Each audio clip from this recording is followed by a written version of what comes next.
به نام خداوند بخشنده مهربان، سلام و درود به محمد مصطفی صلی الله علیه و سلم. سوره‌ای که امروز می‌خواهیم تفسیر آن را بیان کنیم این سوره فیل است.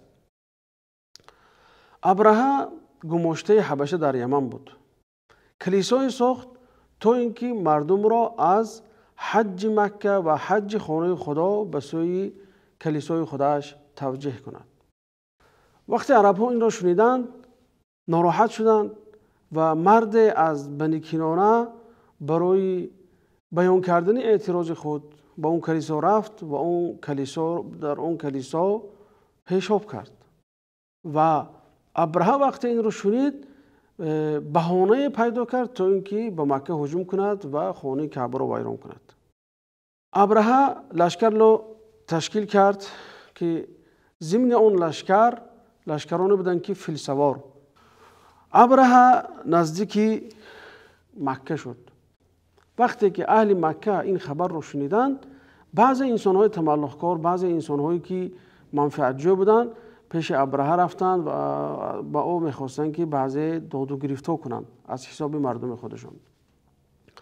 و ابرهه هم یک مرد دیپلمات بود، یک حاکمی که تجربه دار بود، می‌خواست با سردار معامله کند و گفت سردار اونها کیست؟ گفتن مرد به نام عبدالمطلب است. روید به سردارش معامله کنید، اگر مقصد آنها بر ضد ما جنگ کردن نباشد سردارش بیاد ما با آنها معامله میکنیم. وقتی سفیر آمد نزد عبدالمطلب پیشکش کرد، عبدالمطلب راضی شد و نزد ابرهه رفت. وقتی که عبدالمطلب همراه سفیر نزد ابرهه رفت و ابرهه از دور عبدالمطلب رو دید، یعنی که ظاهر او با منظر ظاهری او خیلی فریفته شد، زیرا عبدالمطلب مرد زیبا قد بلند، یعنی که چهره خیلی زیبایی داشت و تا روایت ها میگوید که از تخت خود فرامد و نشست و همراه عبدالمطلب صحبت رو آغاز کرد. گفت برای من چه حاجت داری؟ عبدالمطلب گفت همون 200 شتری که از آن من است و شما غنیمت گرفتید شترم رو برگردانید. ابرهه گفت من وقتی منظری ظاهری تو رو دیدم گفت فریفته شدم، فکر کردم تو انسانی یک با شجاع هستی، دلیر هستی. من آمدم گفت وطن تو رو ضبط کنم، آمدم وطن تو استیلا کنم، خانه ای که تو اون رو مقدس میشمری اون رو ویران کنم، تو باشه در فکری شتران خودت هستی. عبدالمطلب گفت شتر مال من است، اما اون خانه مال الله تعالی هست، اون خانه از آن الله تعالی هست و او نمیگذارد که تو اون خانه رو ویران کنی. ابرهه گفت من ویران میکنم. عبدالمطلب گفت خودت میدونی، گفت لیکن تو توان اون نداری. سپس شتران عبدالمطلب دادند. عبدالمطلب بازگشت به مکه و مردم مکه مصلحت کردند که شهر را خالی کنند و در کوه و درها پناه برند، چون که مردم نمیخواستند که اسیر افتند یا زنهاشون تجاوز شود یا دیگر. به همین تفکر اونها شهر را آزاد گذاشتند و به کوه و درها برآمدند.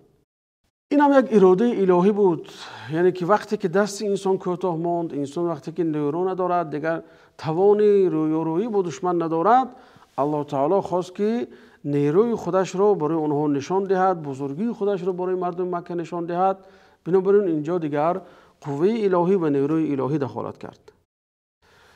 اونها وقتی نزدیک مکه آمدند، هر قدر که فیل را به سوی مکه توجه میدادند فیل حرکت نمیکرد و میشست. وقتی که به دیگر طرف ها چپ و راست یا برای قفا توجه میدادند فیل میخست میرفت همون طرف، اما طرف کعبه نمیتونست که حرکت کند. این از خلاصه قصه اصحاب فیل. اما وقتی به قرآن نظر میکنیم الله تعالی اینه به یک اسلوب زیبا برای ما به تصویر میکشد، اسلوبی که خیلی از ما دقت میخواهد و اسلوبی که ما رو وادار میکند تا اینکه در داخل قصه بمانیم. الله تعالی میگه که الم تر کیف فعل ربک باصحاب الفیل، آیا ندیدی که پروردگارت با اصحاب فیل چی کرد؟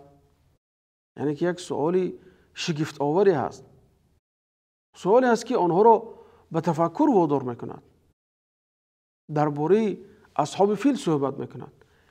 اینجا میگن که الله تعالی وقتی گفت پروردگارت، یعنی که اینجا پیامبر صلی الله علیه و سلم را الله تعالی میگه که این یک علامتی آمدن تو بود این یک علامت و ارهاصات برای آمدن تو، برای مقدم تو همچون پیامبر بود. چرا؟ چرا که پیامبر صلی الله علیه و در همین سال تولد شدند. تا حتی ابن دحیه کلبی یکی از مورخان اجماع را نقل میکند که پیامبر صلی الله علیه و در همین سال فیل تولد شدند و علما میگن که 50 روز یا 50 چند روز پس از این واقعه پیامبر صلی الله علیه و تولد شدند. اینجوری ابن کثیر و ابن خیاط مورخای بزرگ گفتند که پیامبر صلی الله علیه و در همین سال فیل تولد شدند. خلاصه الله تعالی در اینجا گفت اصحاب الفیل. میگن که برای چه اصحاب الفیل گفت؟ اینجا دو نظر است. یکی میگن که اینجا وقتی که آنها با فیل آمدند میخواستند یک پیشروی نظامی خود را بالای اهل مکه نشان دهند، چون که اهل مکه جز با شمشیر لوچ جنگ کردن دیگر نمود جنگ را نمیدانستند و وقتی که این لشکر با فیل آمد و هجوم را با فیل کرد برای اینها یک چیزی غیر عادی بود و اصحاب فیل ابرهه و همراهان او به این چیز فخر میکردند که ما بر شما پیشروی تکنولوژی داریم، یعنی به زبان حاضره ما از جهت نظامی از شما پیشرفته تر هستیم و به همین میخواستن که یک نمود هجوم روانی به اهل مکه کنند که وقتی که اهل مکه میدیدن که فیل است نمیتونن با تاب و طاقتی با اون مبارزه بردن را ندارن. معنای دوم گفتن که اصحاب الفیل این است که فیل یا حیوانی هست بی عقل است، با وجود اینکه بی عقل و بی تمیز است، یعنی که روان خانه خدا نشد، به سوی خانه خدا حرکت نکرد تا اینکه اون را ویران کند. یعنی اینجا گفتن است که عقل شما چین عقل فیل هم نیست، از اونم بدتر است. خطاب به اونهایی که بخواهند خانه خدا را ویران کنند. این حادثه چنان حادثه مشهور بود که برادرای عزیز کسی از اهل مکه یگان جزئیات و تفصیلاتی که در این آیات آمده است انکار کرده نمیتوانست. چرا که انسانایی که در همون زمانی که این سوره نازل شد تقریبا 50 چند ساله هایی که در اون زمان بودن، اونها اون زمان 15 ساله بودن یا 14 ساله یا 13 ساله به چشم خود این واقعه رو دیده بودن. یا اینکه بعضی بزرگان آنها که مثل حکیم بن حزام که 120 سال عمر دیده است و 60 سالش در اسلام 60 سالش در جاهلیت او خود این چیزها رو واقعه رو دیده بود. یا اینکه نوفل ابن ابی معاویه که وی هم یکی از سال خورده ترین که مردم مکه بود، او هم نقل کرده است چه خیلی بالای اونها این سنگ ها را اون پرنده ها میریختن. و تا حضرت عایشه رضی الله عنها میگن که من یاد دارم وقتی کودک بودن در مکه دو فیلبان اصحاب فیل یعنی ابرهه در مکه موسفید شدن، پیر شده بودن، کور شده بودن و از مردم مکه میطلبیدن، گدایی میکردن. و ابن عباس رضی الله عنه نیز از ام هانی بنت عبدالمطلب روایت میکنه که میگه که ام هانی دو کوزه‌چه دو کاسه داشت که در داخل اون این سنگ ها رو نگاه میداشت. اون سنگ ها سفید بودن که جا جا خط های سرخ داشتن، یعنی به درجه در حافظه تاریخی آنها جا گرفته بود که آنها حتی همچون دلیل شیعی به اصطلاح حاضره همچون دلیل شیعی آنها رو نگاه میداشتن. پس از آن الله تعالی گفت الم یجعل کیدهم فی تضلیل، آیا مکر و کید اونها رو الله تعالی در تباهی قرار نداد؟ دقت کنید کلمه در تباهی، تصویر قرآنی بسیار تصویر دقیق و عجیبی هست. یعنی آنها گفت وقت تصمیم گرفتند این کید این مکر رو به پیش برند، در تفسیر کید گفتن که دسیسه پنهانی است. یعنی که وقتی که ابرهه به مکه هجوم کرد، یعنی که یک هدف آشکار داشت که ویران کردن خانه کعبه و هدفهای پنهانی سیاسی یا اینکه گیوسیاسی داشت که میخواست آن را پس از ویران کردن خانه کعبه پیاده کنه. بنابراین الله تعالی آن را کید نامید، یعنی دسیسه پنهانی. و الله تعالی گفت که همون دسیسه پنهانی او در تباهی بود، یعنی که در داخل تباهی بود، یعنی که به هدف نورسیدنی بود. چون که از اول او گویا که همچون تباهی یک همچون ظرفی است که هدف پنهانی او در داخل همون ظرف است، دیگر هیچ جا حرکت کردن نمیتواند. بنابراین الله تعالی گفت الم یجعل کیدهم فی تضلیل. پس از آن الله تعالی این تباه کردن کید اونها رو وصف کرده، گفت که و ارسل علیهم طیرا ابابیل، بالای اونها دسته دسته گروه گروه پرنده ها را الله تعالی فرستاد که اون پرنده ها در منقار خود سنگ های داشتند و در چنگال خود سنگ های داشتند که ابن عباس میگن که مثل نخود بود یا اینکه از نخود خردتر. این پرنده ها را الله تعالی گفت طیرن، پرنده، یعنی که دسته دسته پرنده. پرنده برای چی؟ یعنی که پرنده معین ذکر نکرد، برای اینکه این پرنده برای اهل مکه یک چیزی گوییم که مجهول بود، نامعلوم بود، نمیدونستن که این چی نوعی از پرنده ها هست. باز ببینید صنعتی تصویری قرآن رو چگونه قرآن تصویر میکند یک منظره رو یا اینکه یک واقعه رو. میگه ترمیهم، یعنی ترمیهم انداخته ایستادن، پرتافته ایستادن، سنگ پرتاب کرده ایستادن. اینجا با صیغه زمان حاضر آینده یا به زمان آینده نقل میکند تا اینکه شنونده در خود رو در داخل قصه احساس کند. اگر میگفت رماهم یعنی پرتافتند، شاید چیزی گذشته بود، برای شنونده اونقدر جالب نمیشد. لیکن اینجا صیغه مضارع رو استفاده برد برای اینکه شنونده در داخل قصه زنده باشد و قصه رو احساس کند. ترمیهم بحجارة من سجیل، یعنی سنگ های از سجیل.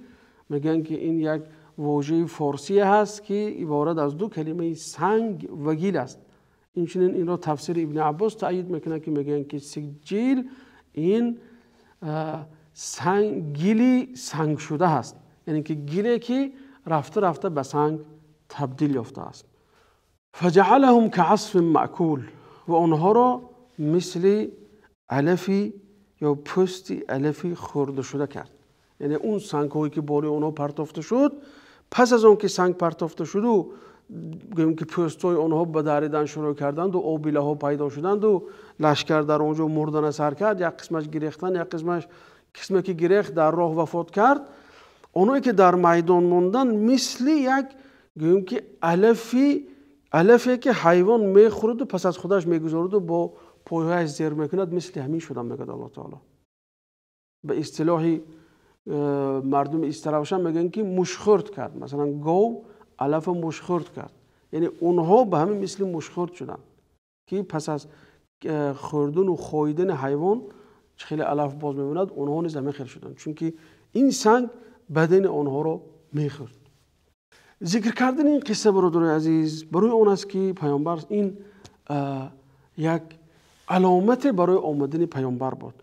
یک چیز عبرت آور دیگرش این است که وقتی که الله تعالی این قصه رو برای اهل مکه نقل کرد، یعنی که یک نمود میشد گفت یک نمود تهدید برای آنها هم بود که الله تعالی گفت آن خدایی که یک خانه سنگین را حمایت کرد، برای یک خانه سنگین شده کمر ابرهه و لشکر ابرهه را شکست، توان دارد کمر آنهایی که امروز در مقابل دعوت ایستادند، در مقابل پیغمبر صلی الله علیه و آله ایستادند و پیغمبر صلی الله علیه و آله را آزار میدهند، کمر آنها را نیز شکند. چون که در بدایت سوره گفت که پروردگارت گفت. و به همین میخواست اشاره کند که الله تعالی نیروی دارد. وقتی که همه نیروها دست کوته ماندند، وقتی که نیروها دیگر عاجز و ناتوان شدند، اون نیرو میتواند همه مشکل رو حل کند. این خدا رو عبادت کند، زیرا این خدا بود که وقتی خداهای شما و هم بتهای شما نتوانستند در مقابل ابرهه ایستادگی کنند، این خدا هست که شما را نجات داد. شما خودتان در درها پنهان شدید، بالای کوه برآمدید تا اینکه دشمن تواند درآید به مکه، لیکن الله تعالی این زمین را نگه داشت، چون که این زمینی هست که باید گهواره دعوت میشد، که این زمین مهد دعوت پیامبر صلی الله علیه و آله است و باید این زمین باید تازه میماند. خلاصه از این سوره میشد به طور مختصر گفت که دو فایده بزرگی هست. یکم فایدهش این که الله تعالی نخواست که شرف دفاع از این خانه برای مشرکان در تاریخ نگاشته شود. بنابراین مشرکان در دلشون واهمه افتاد، وهم افتاد. وقتی که اون فیل ها رو دیدند، یک از جهت روانی دیگر خود رو باختند و به کوه ها پناه بردند. و با همین الله تعالی این حمایه این خانه رو خودش به عهده گرفت و خانه رو حمایه کرد و دیگر مشرکای مکه دعوا کردن نمیتونستن که ما حامی این خانه هستیم. و همین حمایه الله تعالی اقتضا میکرد که مردم قریش دسته دسته به دین اسلام درآیند وقتی پیامبر صلی الله علیه و آله اومد. چرا؟ چون که حالا در ذاکره آنها، در حافظه آنها همین حادثه ها بود. موسفید ها یا اینکه انسان های 50-55 ساله چه خیلی گفتیم شاهد همین حادثه ها بودند. باید اونها رو وادار به دین در آمدن و گرویدن به اسلام میکرد. دوم فایده ای که از این سوره گرفته می شود یا که از این واقعه گرفته می شود این است که الله تعالی نخواست که قوه خارجی یا اینکه یک دین دیگر به نام نصرانیت بالای خانه حکمران باشد که باید که بعد از چند روز یا یک ماه و چند روزش پیامبر تولد میشد و اینجا گهواره دعوت میشد. وقتی گهواره دعوت زیر تسلط قوه خارجی باشد، یک عامل خارجی باشد، نمیتواند که دعوت خود را آشکار کند یا اینکه عامل خارجی اون دعوت را تأثیر منفی میرساند و اون به طور باید و شاید دعوت خودش را رسانده نمیتواند. بنابراین الله تعالی نخواست که این دو قوه بالای خانه او سلطه داشته باشند، نه مشرکای مکه و نه نصرانی ها. و از همه عجیبش این است که الله تعالی برای بشریت پس از چند روز ارمغان آوردنی بود و اون ارمغان ولادت و مقدم مبارکی محمد صلی الله علیه و سلم است که منجی بشریت است. امیدوارم که برادر عزیز این تفسیر مختصر برای شما مفید بود. تا دیدار آینده شما را به حفظ الله تعالی میسپارم. خداوند نگهبان باد و السلام علیکم و رحمت الله